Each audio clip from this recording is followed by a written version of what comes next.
everyone. You're listening to Michelle Speaks on 180radionow.com, currently heard in over 128 countries around the world, and I'm your host, Michelle Portier, founder of Healing Women, Healing Nations of Northeast Florida. We live in a society that condones living behind masks, hiding who we are and the issues we face, some too taboo to discuss with anyone. You may be worried about being judged or ashamed of what others may be thinking of you. Michelle Speaks not only uncovers it, but we look for solutions to deal with it head on. Stay tuned as we get to the heart of the matter, because if you hide it, you can't heal it.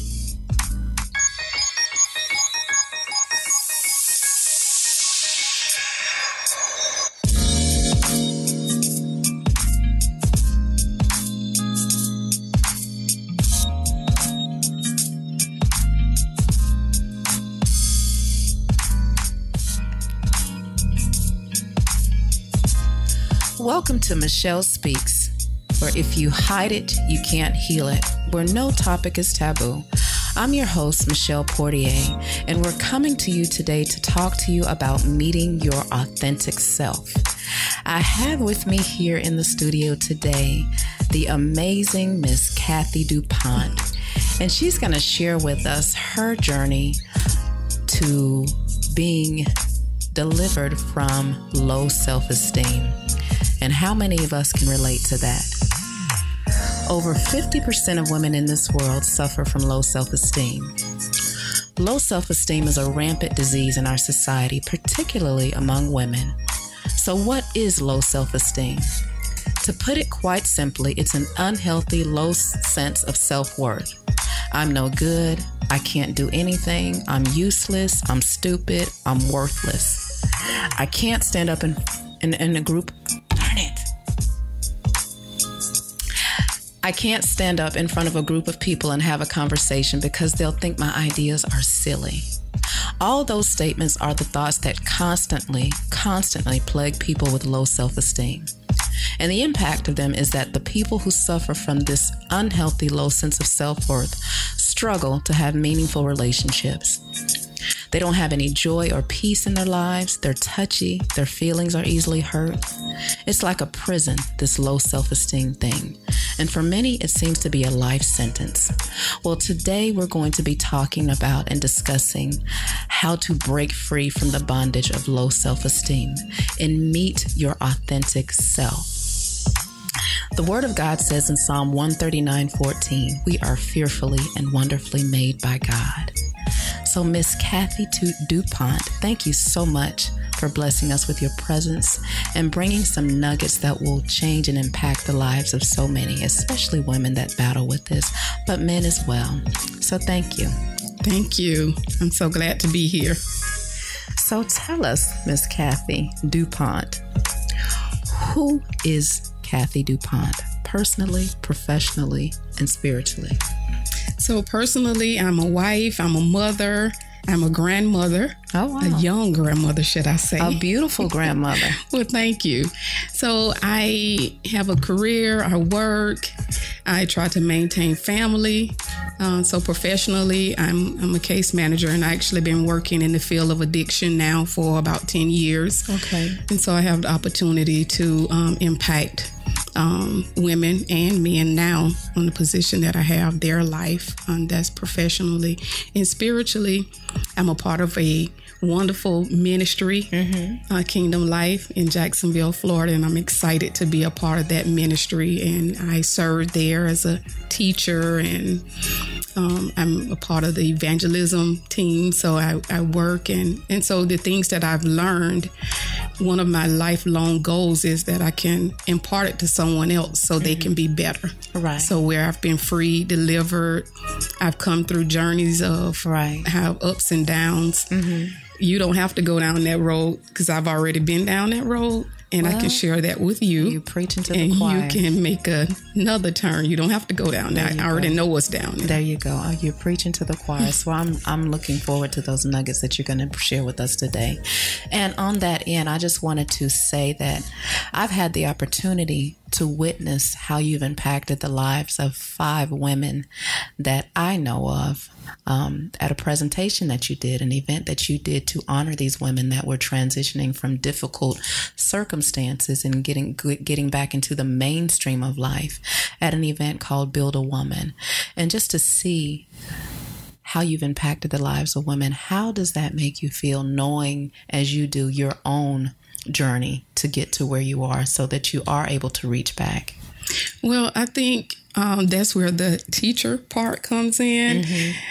Any teacher, if you have students, you want to see them successful. You want to see that the things that you have imparted into them, that when it's testing time comes, when it's the day of the test, when you can't speak into them and you can't answer those questions for them, but you've put into them all of the things you've been on this journey, and they're at this point now, and they can start pulling that stuff up from the inside of them, what's on the inside, and they can start building. Oh, I understand now. I understand what she was talking about when that situation comes up. So it gives you a sense of pride. I'm not walking in pride, but it gives you a sense of pride to say, oh, wow, I had the opportunity. God allowed me the opportunity to speak into someone or to share with someone.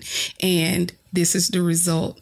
And then you get to see sometimes, not all of the time, but sometimes you get to see some of the work or the labor that you've put in. He allows you to see some of the fruit of that labor. Right. So being where you are now, this is wonderful. Now it gives you a sense of confidence, but that wasn't always the case. In conversations that we've had, you shared that you weren't always the confident, beautiful, amazing, powerful woman of God that you are today. So how have events that happened to you during your early childhood, how have they impacted your life or affected your life? And transform you into the woman that you are today? Okay, so things happened when I was very, very young. And now, because I work in the field of addiction, I work at a treatment facility. I've never been addicted to drugs, but I understand the disease of addiction or the issue of addiction is constantly there. And so I can identify with the ones that I work with because I've had this big issue that's been a part of my life, just about all of my life. Okay. So I was in a house. It's 4 of us, 4 siblings, 2 boys and 2 girls. The boys were the oldest. And then I'm that one sort of in the middle. And then my sister. And I don't think that I was really ready to have a sister. It seems like that I just never was able to make the adjustment that I wasn't the baby. Okay, gotcha. And so I think that's probably where it started. And I just was never able to find my place. Okay. So you felt like you'd been displaced. I was displaced in a sense, and I was never able to find the sense of place where I belong. Well, my brothers were my brothers. My sister, it seemed like she had everything that always kind of went the way that it should go. Okay. But when it came to me, things just never was able to come together. To fall into place. Okay. And I know some people have these stories about, because I'm the size that I am now, and they have stories about when I was younger, I was a size 4. But when I was younger, I wasn't a size 4. I've always been a little chunky girl. Voluptuous girl. I've always been that girl. And so it was like I was the one that if you wanted to have a joke on, this was the one that I played, the jokes were played on. Okay, so you were the object of many. Right. Not so good jokes. Yeah. Not so good jokes. And so because I was never able to find my place, I was always trying to make myself fit into a place. Okay. I always wanted to be the friend. I wanted everybody to like me. I wanted to be the people pleaser.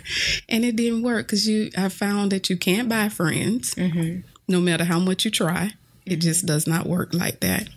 And so working through that process of life, me and my sister, we were never close because we were constantly bickering. We were bickering all the time because, in a sense, I was angry with her because it seemed like she had it easier than I did. Okay, so there was that sibling rivalry. Right. Was there a little bit of jealousy wrapped up? It was jealousy, anger? yes, because she had it easier. It was like everyone liked her. She was petite, and she fit in. Everybody wanted her to be around. She had people wanted to be her godmother. No one asked for me to be their godchild, and so it was always these little things. And I can remember my grandmother, since she was very close to her sisters, and she would always tell us, you need to be close to your sister. Why are you always why are you all bickering? We love you both. And it was constant, that always communication. But when it filtered through my mind, I didn't understand that. So the seed that had been planted when she was born is that you were displaced. So because of that, that seed just festered and grew. So that caused the rivalry. Right. Wow. Okay.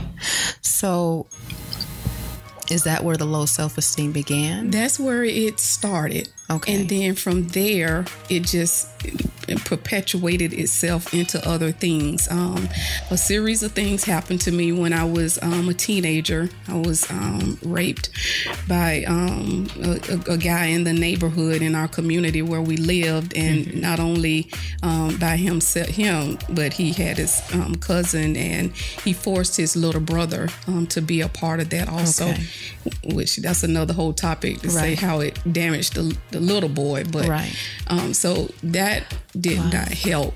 And so that kind of secluded me in. So for a while, I went into this hibernation. I think that's where I built these compartments. And I learned how to compartmentalize everything in my life. So that was a survival tactic. It was a survival tactic. Okay.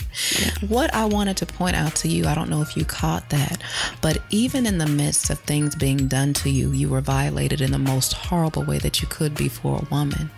But I noticed that you said you were focused on, you couldn't imagine how much it damaged the young man that violated you, the youngest one that was forced to do that. So you've always had a heart of compassion, even in the midst of your pain, and even in the midst of being violated and assaulted. Your heart was for others. Yeah. Wow. And I often sometimes think that I know that kind of damaged him. He was just a kid. Right. So, yeah, I've always had compassion. I was always very, very emotional, and I felt the hurt felt of others. And this is the thing about it. Once things start going the way they went, and I learned how to compartmentalize things, my emotions stopped. I stopped doing all of the crying. And so I went through a series of years, I would say, where I wouldn't shed a tear. So you were numb. I was numb. Okay. So if you did things that was violating me or that you hurt me, I may cry, but you would never see it. I mean, I wouldn't shed a tear. I would just be numb to whatever was going on. You showed no emotion. No emotion. Okay. And I went through relationships because I thought that I didn't deserve any better. So, I mean, just horrible relationships. I had a child very young. I was 17 years old when I had my first child.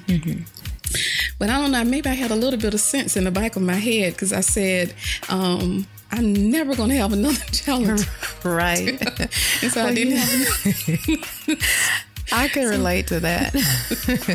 I had my one and done, and I said, God, you knew what you were doing when you only gave me one. So I commend anybody that has more than one child. Well, I did end up having more than one, but I wasn't that teen that just did right. But that's another story. Right. All right.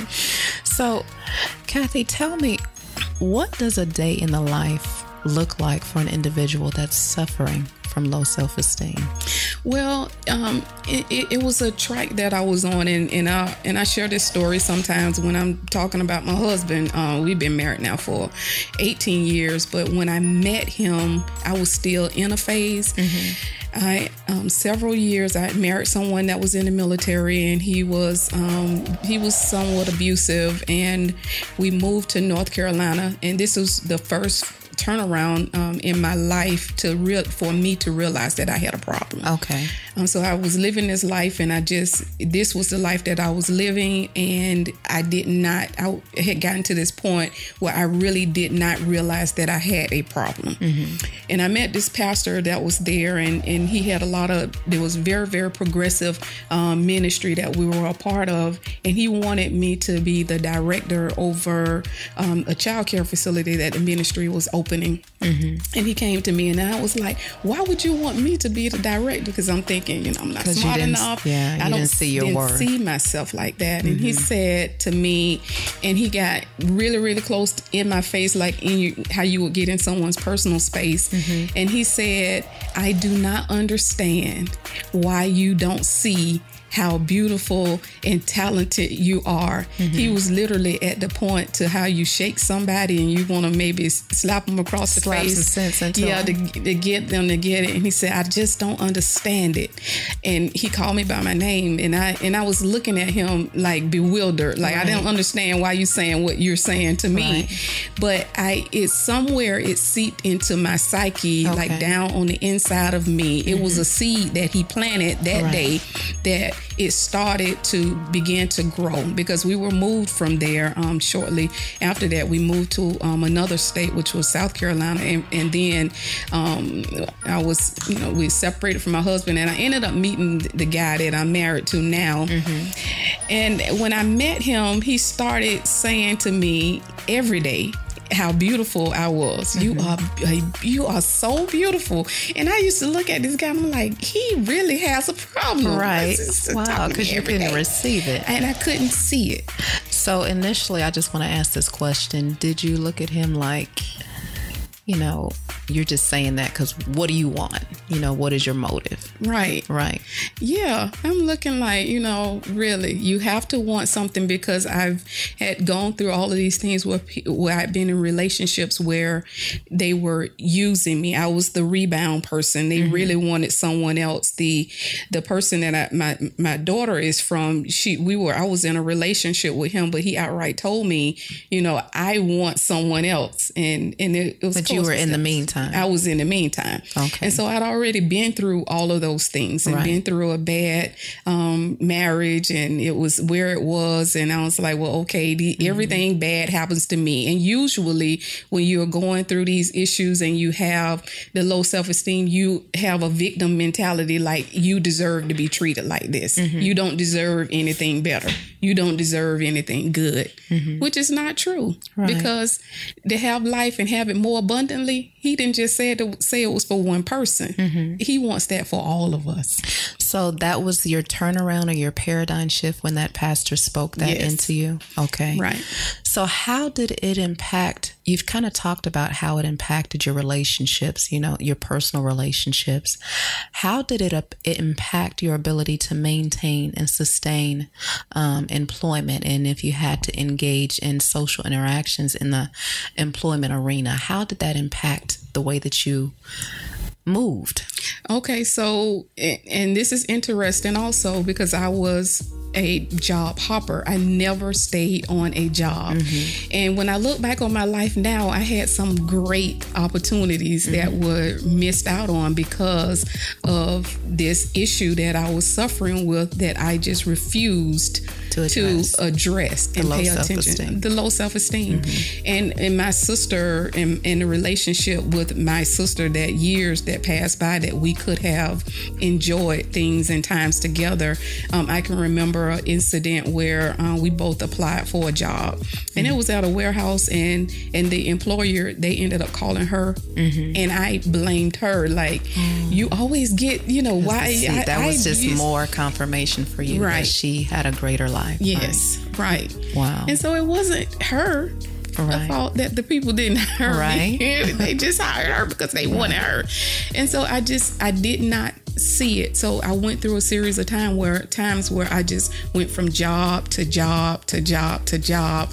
It was always the people. And I went to, this was a career job that I had applied for at the school board, because my mom, actually, she retired from Duval County School Board, and my sister actually worked for them too. Wow. But I went to the job for the interview, and the lady told me that they wasn't going to hire me because of my weight. And That's that discrimination. It was, but I didn't understand at that time, that I had a voice, that I could say something, that it wasn't right for someone to say that to me. That's blatant discrimination. It was, right. And so just to having the understanding, then to know that I had a voice, that I could speak, I would just take it like, okay, that's what I deserve. And so all of those things just went on. But I got to this point, and I get this person in my life, and he just starts saying these things, uplifting things to me every day. And I think one day maybe I started believing it. And then when I started believing it, then I started grabbing hold to some things for myself. Okay. And I started saying, I am fearfully and wonderfully made. There you go. And it was a movie it was a Rodney Dangerfield movie. This is a gospel show, I know. But this is real talk. No topic is taboo. And he said it was a funny movie, but I remember this portion in the movie, and I started applying this part to my life. And he would get up in the morning, and he said he went to a therapist, and the therapist said to him, you say in the mirror every morning, I'm wonderful and everybody likes me, or something, like a little funny part in that Rodney Dangerfield movie. So I started doing positive affirmations. Okay. For me. So replacing the seeds that had been planted, negative seeds that had been planted, you started replacing that with positive seeds, not things that people were pouring into you, but you pouring into yourself. Right. Okay. And then when I started pouring those things into me, it started changing my focus. My vision was changing. And so I didn't see everybody that they were against me. I didn't see that I couldn't do it, but I started seeing and knowing that I was a conqueror, and I'm more than a conqueror, that I can do it. And if I fall, guess what? I can get up. I don't have to stay there. People have failures all of the time. They have ups and downs and things that happen in the course of their lives, and it does not have to stop you and stagnate your growth. So for my listening audience, I just wanted you to key in on what the thing that she said. She said she started speaking life into herself. She looked in the mirror and started saying that she was wonderful. So even with the seeds that have been planted that may have been negative, you have a voice. And you said that earlier too. You realized you had a voice. Right. And so that is so powerful. What is one of your darkest and most embarrassing moments on that journey that you had from transitioning from the low self-esteem to realizing the confident woman that you are? And why was that? Why was it? I would say one of the darkest moments was that I allowed people to violate me. And it went on for a series of time. I would just allow them to violate me. And I would think that it was okay because I deserved it. Okay. Now, when you say, I want you to expound on that, will you allow people to violate me? Because I just want to be clear that you're not, I don't want the audience to be confused about the incidents where you were assaulted, because that was not you allowing anybody to violate you. That was something that was forced upon you. So when you say, can you tie that statement, you allow people to violate you, can you tie it to one example that you can provide? Let's see. One incident, I would just say that just the words that people would say. I had a group of people that was in my life at the particular time, and at this point, when you have when people can see issues that they have, and usually they are hard to cover up. Right. It's normal within ourselves that we'll have issues and we think that we're hiding them, but the thing about it is when you walk in the room, everyone can see it. And so everyone could see it, but I did not realize it was showing like that. And because I had a weight issue, I have once that they would call me this horrible name that I thought, and sometimes I think of it now and I'm like, really, I shouldn't have gone on about it, but they would say fat chat, and it doesn't make sense now that I think about it, but they would say these words to me and it would literally I would just wipe you out. Yeah. And it would just be times where I would just go in the room and turn the light off, and I just did not, I could not handle things. And I was learning how to process, how to put things in my compartments of how they would be in different compartments. And the other thing that I would say is that I remember getting one job that I had, and I would go downtown, and there's a jewelry store down there, and I bought my first gold necklace and a chain, a nice charm I put on a heart. And I paid on it until I paid it off, and I was so excited about it, and I had it on, and I was wearing it, and I wore it. And this was this was a ministry person in authority, a leadership person, asked me for it. And yes, and I was so excited because this was my money that I paid for to get it, and asked me for it. And then in turn, after really demanded it, and I gave it to them, and then they took it and gave it to someone else, another person that was there. And and today I really never wear gold just from that issue. It just kind of, because they took that from you. It's like I was always the lesser person. Right. You thought others were more deserving. Yeah. Wow. So everyone in my family always has something negative to say about me, but I'm always available to them. They use me, and I know it. I'm never told that I can do anything right, and I'm never encouraged to pursue what I want to do. I think that because of how I am, that even my friends treat me the same way. Is there something wrong with me? How do I change it? And can I even change it?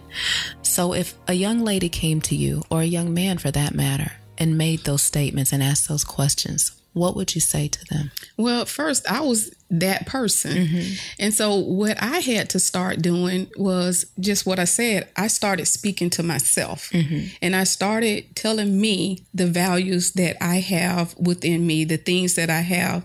It's some things, then the bottom line is I'm just good at, period. And I own that. So I had to realize that. And once I started seeing me and who I am and the value that I have, my lens changed toward how I saw others. Okay. So in my family, when it was that everyone in my family always had something negative to say about me, my hearing and my vision was different. So I didn't always hear all of the negative things that they were saying. And then I didn't perceive it like that. Okay. So if it was something that was negative, I started thinking, well, you know what? Is that the truth? Are we talking about truth? Are we talking about something that's negative? If you're telling me something true, that is something that I can make adjustments to, that I can be better, then okay. Then I started seeing, well, you know what? They aren't being negative to me. Right. They are telling me some truths that if I start applying these truths to my life, it's going to make my livelihood that much better. Gotcha. That's good. So you took the good and you just threw away the bad, but also because of the way that the lens through which you saw life changed, you were able to receive that which would help you grow. Right. And then see it in its true perspective. Yes. I just want to make sure I'm clear on that's what you were saying. Yes. Okay. And that's what you would say to someone that came to you with that. Yeah. So let's get the lens clear first, because sometimes it's our perspective. It's not negative. It may be something that may be true. And then if it's something that's true that you don't like, then let's work on that area. Right. Let's target that area. That's the opportunity for growth. Can be better. Right. Yes. Gotcha. Okay. So in saying all of that, because of the family dynamics that you've encountered, and it started from you feeling displaced because you were not the baby anymore, and then you felt like, okay, well, where do I fit? Now that you've changed the lens of your perspective, have you realized, or have you observed, or have you seen, are there other members in your family that suffer with that? And if they have you been able to help them? Well, the thing about it is, My family, I don't think a lot of them really suffer with the low self-esteem in that area. Because when I had once my children were born, when I started really coming to the realization, I started then talking to my daughters. Okay. And just speaking into their lives. You are beautiful, you know, and I started teaching them at that point to start talking to themselves. And you start telling yourself who you are and speaking life into you. And so now they didn't really get that portion, and even with the grandchildren now. And the thing about it is I have a son and I speak into his life also. Okay. And I tell him, look, you're wonderful, and you don't have to get caught up on sports. He's huge in sports. If you don't succeed in sports, that's not the only thing that you're good at. Right. So is it natural for me to feel ashamed of myself because of how everyone else sees me? It's hard for me to see worth in myself when no one else does. So someone speaking to you, Miss Kathy, is it really as simple as looking into a mirror and telling myself I'm good? What would your response be? I would say it really, really is. It's that easy. Because the transforming of your mind, when the mind is powerful. If you start speaking something into your life, if you start saying that every day, and once you start believing it yourself, once you start believing it, then no one else, whatever they say, it won't be able to penetrate that because you actually believe it yourself. Okay. That's who you are. Okay. So you've made that change. So yeah, now the process is not that easy. Okay. Because you have to, it comes with discipline, and you have to stay on track. And some days, and I hear people that are in the addiction field all the time, and they go to these meetings, and the first thing that they say is, my name is Kathy and I'm an addict. That's the first thing that they say. They recognize that every day that, okay, this is an issue and this is where I was, but I'm moving forward in it. So every day you have to get up and persevere through, because when I wake up in the morning, it's somewhere around in the back of my head that enemy will try to bring that back to me and say, you know what, you have low self-esteem. You don't know your self-worth. You're not that good. You know, people really don't like you. They never did like you. You know where you fit at in this family. You know how all of those things will try to come back. But every morning I get up and I say, look, I'm fearfully and wonderfully made. There you go. And I'm still a chunky girl. Right. But if I don't lose another pound, guess what? I'm just as you are. But I feel this is, you know, it's with everything that's in me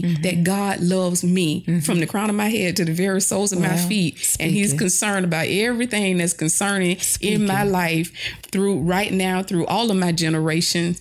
So I put that before him every day. So this is nothing that and it comes every day. I'm like, really? Every day. And I push through that every day and say, no, I'm not going back to that.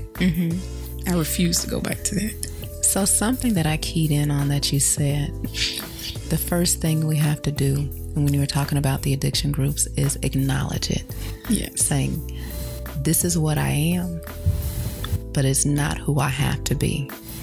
And this is the beginning of my change. And it's not a easy or quick process, but it's a process that I am going to conquer. Is that the gist? Yes. Okay. Oh, yeah. Good deal. I like that. Yeah. Can I just share one thing? Yes. So I want to share, because sometimes, you know, we in the midst of all of these issues that we have, it does cause rifts in relationships and things like that. And so my mother, and I am so happy she's not in the earth anymore, but we got to the point where it was a realization where she realized and forgave me, because you have to learn how to forgive. You have to forgive yourself. You have to forgive others, because you'll stay in that block of time where you are. It's amazing how in forgiveness, that if you do not forgive, this same day in 2015, 2017, you will be in that same spot. You will continue to grow your physical self, but all of your mental and psyche will still be in that same spot. And so in the midst of forgiveness, she forgave me for not being such a great daughter. And I was able to forgive her for not being being such a great mom all the time, because as parents, sometimes we don't always make the best decisions for our children. You're doing the best you can with the information that you have at that particular time. And so we were able to have the greatest relationship just as a part of that breaking and being able to discuss and have that conversation with her, and also with my sister. Now she's like my best friend. It's like all of those years that went by because that the enemy, I allowed the enemy to come in to speak, just constantly speaking in my ear, because that's true. He does come to kill, steal, and destroy.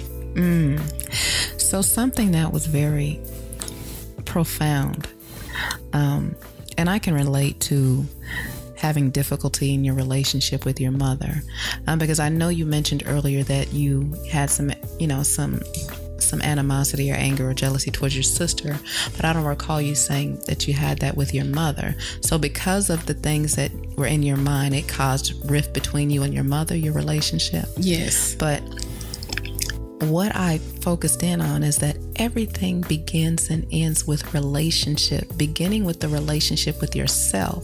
So when the relationship with yourself turned from that of being negative to being positive, then you were able to go back and mend the rift between your mother. That was amazing. And then be able to forgive yourself, but also forgive your mother, because as parents, we do what we know. And when we know better, we do better. Right. So for you to say that and be able to go back and mend that, that's amazing. So for all you children out there that have issues with your parents, take this as a nugget and run with it, because we only have one mother, we only have one father. So whatever the status is, whatever that thing is, and a lot of times we don't even remember what we're angry with that caused that rift.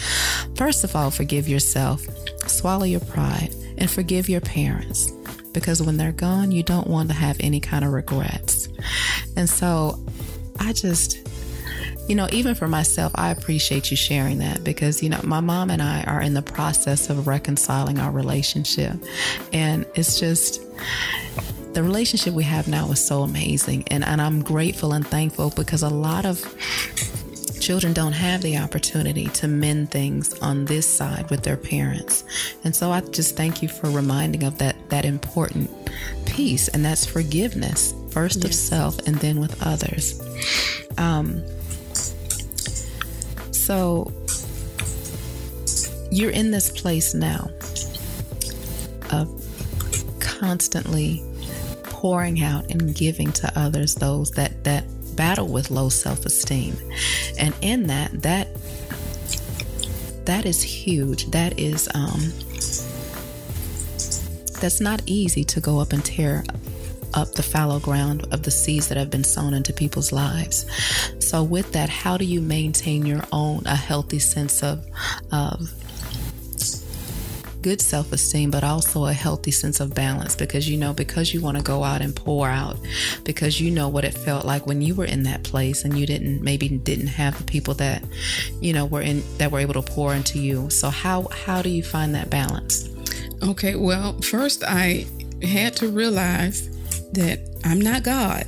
Okay, that's key. Let us all be delivered from the God mentality, because that it doesn't work. It's not good for you, and it's not good for others. Because you'll find your way when you start healing that you just want everybody to be freed, and you want everybody to be healed. Right. And you'll go from one issue, but you'll pick up another issue. And the other one is that you're going to pour and give all of you into someone else, and because you just want them to be everything and jolly and happy. And that's not even our place to do that. And that's not even our place to do that. Right. And so that is one that you have to find that line to say, no, I can't not cross that line. But where I find myself that keeps me sustained is my sense of balance is my forgiveness line, and knowing that I don't always get it right. I don't always say the right thing. Sometimes I do offend people, and sometimes, I get people, and people get angry with something I say, and it's a line that I have, and I have to learn how to forgive, but I have to learn how to, I want to be forgiven. And then when those things, situations and things come back around to me, it gives me a sense of mercy that I can have toward other people, because I know that I don't always get it right. I just make it okay for me to not get it right all the time. It's just okay. And once I fall, I say, okay, God, I didn't do it all right this day. I didn't say everything that was right today, and I just ask for forgiveness, and I just get up, and we're gonna put forth that effort tomorrow, and I'm going to work on doing it better today. Right. I like that. Yeah. Okay. So in your field, Miss Kathy, how often does low self-esteem expose a person to other addictions? And clinically, how do you help your clients address that? Okay, so it often shows up in most things. The bottom line, when you get to it, you'll see that it's an identity issue that may be going on. And so one of the things that I do for the people that I work with, the clients, I'll say you have to learn how to see yourself with naked. You have to get to that point. I'm talking about naked, not covering up. You have to see this is what it is. Whatever it is, you have to bring it so you can just look at it. Can you give some examples of like what that thing is? Of what that it may be some of the things that, well, we work with women that have been on the street. They've been prostituting themselves for money, for drugs. And that's what they're doing. They've been living out there for a long time. And then when they're coming in, trying to kind of pull themselves together, that there's constantly weighing on them. And then, unfortunately, you'll have people that when they're on this track, trying to pull it all together, they'll start, taking advantage. I know you used to do this, so do this for me now. And so you, at that point where these are all the struggles that they're having, they don't want to face the fact that this is what I was, this is what I was doing. And so I start telling them, look at this, that's what it was. That's not who you are today. Right. You can't not continue to live in that spot in your life and move forward. You're going to have to, let's look at it. Take the covers off of it. Yes, I was prostituting. Own it. Own it. Okay. So we can move forward from that. Okay, that's good. There was another question that I had as you were talking. You said they have to own it, or they have to look at that thing and look it in the face to be able to change.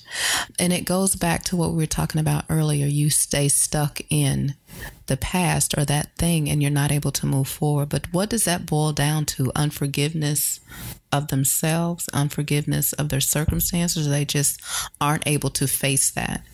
Well, sometimes you don't want to face it, that when you are really coming back into yourself, when you're coming into your true self of who you are. So it was some things that I kind of walked through that I did not want to admit. It was some relationships that I had that I didn't want to tell anybody about. Right. Because this day where I am now, I would never be in that relationship. Right. So it was things that I had to kind of, you want to try to brush it over, but you can't brush it over. Right. Not if you really want to move forward and just let it all go. So the enemy doesn't have anything to hold over my head, because that shame is gone. I don't have to walk in shame, and I don't have to walk in condemnation. Those things, decisions that I made at that time was then and at that particular time. But I'm in a different juncture now. I'm handling things different because it's a different lens. My mind has been renewed, and it's constantly being renewed. And so from that point, I don't have to continue to say, deny. And a lot of times we'll walk in denial about whatever the situations were.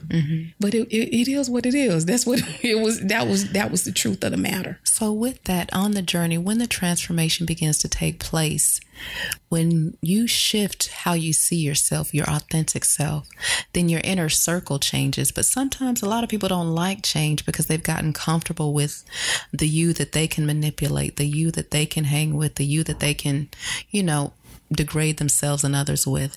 So to someone that's on the line, straddling the fence, knowing that they want better, knowing that they want to change, but the people that kept them in that place with the words that they poured into them, that don't want to see them advance, what would you say to that person? Because that paradigm shift begins to take place. And when you realize who you are, that true authentic self, then you want to change those that are in your inner circle, but they're not going to let you go easily if it's been beneficial to them. So what would you say to that person? Well, I would say it's the same. We work with people like that all the time. You have to change those things. You have to build a new social circle. Where are you going? If you want to be involved in business, then you might want to build something around people who are already in business. You can't, if you want to do that and you are in this group with these people and you are having a conversation and they can't help you move forward to where you are, then that may not be the place where the people that you need to be talking to. And and that was a place where I started being for myself. I met a young lady and me and her became really, really good friends. And she drive a Mercedes, and so I love Mercedes. I don't have to have one. I don't have the bill, but I can always, if I want to ride in one, when we going, I got a friend that has a Mercedes, and then another friend. I like the Lexus car myself also, and I had another friend, and she drives a Lexus car. So when I want to ride in a Lexus, I can just hop in the car with her, and we can ride.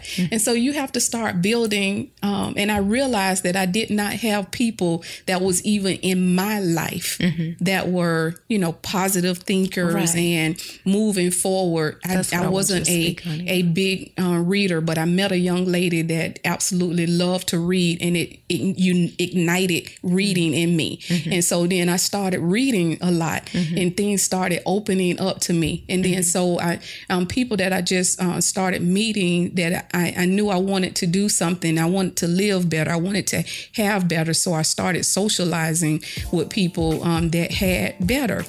And I started a job when I first moved back home to Jacksonville. I started working for headquarters for a grocery firm, grocery line. And I was in the accounting department, and in that department, it allowed me to start meeting some people that was in different positions, and I started getting a social circle of people that I would be involved with. But as a result of that, sometimes things didn't go so well. But I was always accustomed to bringing it back into me, my personal. It was me personally that you are attacking me. You don't like me. Right. Something about me. It's about me. It's about me. Because when you're going through self-esteem issues and all of these, it's always me. You have the victim mentality, and you feel comfortable in that field. And I learned this saying that hurt people, and I had to kind of get out of all of that, because that's the pulling myself up out of this hole. And so things weren't going right all of the time. But I made myself a promise. I'm like, I'm going to stay on this job. I'm going to stick with it. I'm going to do it no matter what. And so no matter what, I kept the job. I stayed on. That was the longest line of employment that I had in my adult life, was when I worked for that particular place. Okay. Because, when you're going through stuff and you have self-esteem issues or any other issues that would cause you to think negatively of yourself, it's difficult to be rooted, because the minute that you feel that someone is doing something against you, then you want to shut that. You want to shut that door. Okay, It's time to go somewhere else. But again, you're suppressing things, and things that you suppress are only going to stay suppressed for so long. They're going to manifest in one way, shape, form, or matter if you don't deal with it. And so one of the other things I wanted to ask you, or have you speak to, when you're making that transition, because I used to be a people pleaser too, and I started transitioning and cutting people out of my life. Some people feel like they've got to give those people an explanation or tell them, I'm doing different things, I'm going to different places, and you're just not a part of that. We don't have to do that. We don't owe anybody an explanation but God and those that, like if you're married, your spouse, maybe that accountability piece. But what would you say to that person that's encountering that, feeling like they have to explain to the people that they're cutting out of their lives why they're cutting them out? Well, usually when you start really, really making those changes, sometimes people will have a way of cutting you out of their lives because you're no longer agreeing or signing off on what they're signing off on and agreeing to that. You're not paying into that. You're not, supplying all of their needs anymore. And so then it's toward you. Why aren't you see? And so they start kind of backing themselves out of eliminating themselves. Right. Okay. Because you're not that supplier anymore. Okay. You don't feel the need to have to supply anymore. So people influence people. So are you saying that it's critical to change my sphere of influence? I need to surround myself around people who positively influence me? Does that mean that I have to alienate my family while I'm rebuilding myself? No, I wouldn't say that. People do influence people. Yes, they do. But I wouldn't say that you have to alienate your family altogether. But then I would say, yes, you may have to. It's according to... For a season. For a season. Because sometimes you're going through things, and if you are not able to handle some of the things that's being presented to you from your family, then maybe you have to step away for a minute to kind of really... Because regroup. You have to regroup. And I've learned in this life, I learned really more about what the scripture says when it says the strong bear the infirmity of the weak. And sometimes the stronger you get, you can take more. Right.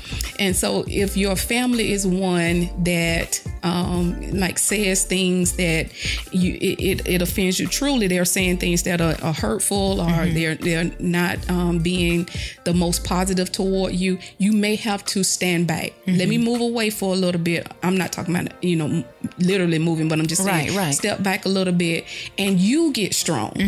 And the stronger you get, the more you can take. It will not bother you like it won't affect your inner being or who you are, like it did at one point in your life. And so it'll be like rolling. My mom used to use this illustration about like water rolling off a duck's back. That's how it'll be. So you have to make those determinations to say, who do I need to really step away from at this particular time? And then if these are the people that you kind of want to continue to be in your circle, then you'll handle it different because again, you'll be a different person. Your strength, you have gained the strength of who you are. And so the things that happen, they won't, cause you to fall like they would before. Okay. So Kathy, you've given us a great deal of information, positive information that can help people make that transformation from who they've been told they are to truly knowing who they are, meeting their authentic selves. So what would you say for our listening audience as far as what would the takeaway be? What would the call to action be for those that are in that place or they're on the line teetering between finding who their authentic selves are and listening to that voice that's telling them who they aren't? What would you say to them? Okay, I'm going to tell a short story, and this was a pivotal point for me. I was a part of a ministry right here in town, the Potter's House, and I went to an afternoon service, and if I never, ever remember any message that Bishop Von McLaughlin preached, I remember this one well. And we were there, and it's a scripture that he came from in Ezekiel, and it said, and he was talking using the illustration about how he went in the water, and it was a certain level, and he went in, and it was another certain level, and then he started expounding on it, and he started saying that it's types of water. It's a body of water, which is a sea. Water runs through the sea. It comes from the ocean. It floods. It purifies itself, pushes out through the ocean. The water runs through the river. And you can drink from the river of water and be refreshed. And then he used another illustration, and he said, now you have a whirlpool, and in that water, what happens is that they put the water in there, and they turn this motor on, and it bubbles up and all of that. And then, but if you let that water sit there, then that's not water that's refreshing. If you drink from that, you're not going to be refreshed. It's stagnant water, and it can cause sickness, death, all of those things you can get from drinking stagnant water, because bugs and all of that start getting developed in stagnant water. Any stagnant water, it's not going to be healthy for you to drink. Right. And he asked the question, now, are you the cesspool of water over here? Are you a river of fresh living water that people can drink from you and be refreshed? Well, I sat in a church that night, and I knew that I was the cesspool. That if you drank from me, you was not going to be refreshed. You might get sick, because I was just stagnant water sitting there. But I declared to myself from that day that I was going to change, and then absolutely next day I went and enrolled in school, and I was able to work through and get my bachelor's. But that was a changing point for me. That word changed. It kind of really ignited me to moving forward to this day that I'm constantly moving forward. Okay. And I always share that with people, especially when you're talking about your self-esteem and the things that you're spewing out of your mouth.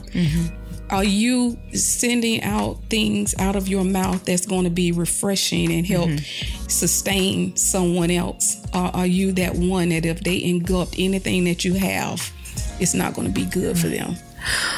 That's very profound. Miss Kathy, I want to thank you for coming out and sharing with us today. You have provided some tools that our listening audience can add to their tool belt to help them, those that may be struggling with low self-esteem, to help them on their journey to finding them true selves, meeting their true authentic selves. So I want you to share with our listening audience, for those that may want to support you and what you're doing in the community, or just reach out to you for words of affirmation or inspiration. How can folks reach out to you? How can they connect with you? Well, I am on social media a little. I have a Facebook page, Kathy DuPont. My email address is candupont@gmail.com. And I am a part of a great ministry, which is Kingdom Life Ministries under Dr. Diane Clark. And we have a extension social services ministry, which is Pride in Action. So we do community services through our social service agency. So we'll absolutely love for you to reach out and send us an email or give me a call at 904-803-8701. Thank you so much. Thank you so much. So there you have it. You have heard about how to meet your authentic self on today's edition of Michelle Speaks. To sum it all up in a nutshell, the seeds you sow and the seeds that are sown into you. For parents, be mindful of the seeds that you're sowing into your children, because it will impact them for a lifetime. So make sure that the seeds that you are sowing are going to build them up and not tear them down. And then on the journey to your authentic self, Kathy has so beautifully described how she was able to set healthy boundaries and maintain healthy boundaries of what she allowed into her life, and how speaking life into herself in turn helped her to begin to speak life and sow seeds of life into others. So, all right, everyone, you've been listening to Michelle Speaks with me, your host, Michelle Portier. I want to thank my special guest today, Miss Kathy DuPont, for joining us here. You can listen to us every Thursday at 7 p.m. Eastern Standard Time and check out our podcast on www.180radionow.com/podcast and click on the Michelle Speaks show logo to listen to all of our previously aired shows 24/7. Also, drop me a line at beautyforashes0126@gmail.com, and you can post your comments and questions on our Facebook page. Just go to facebook.com/Michelle Speaks with a Z. Let's deal with it and not just talk about it. Remember, if you hide it, you can't heal it.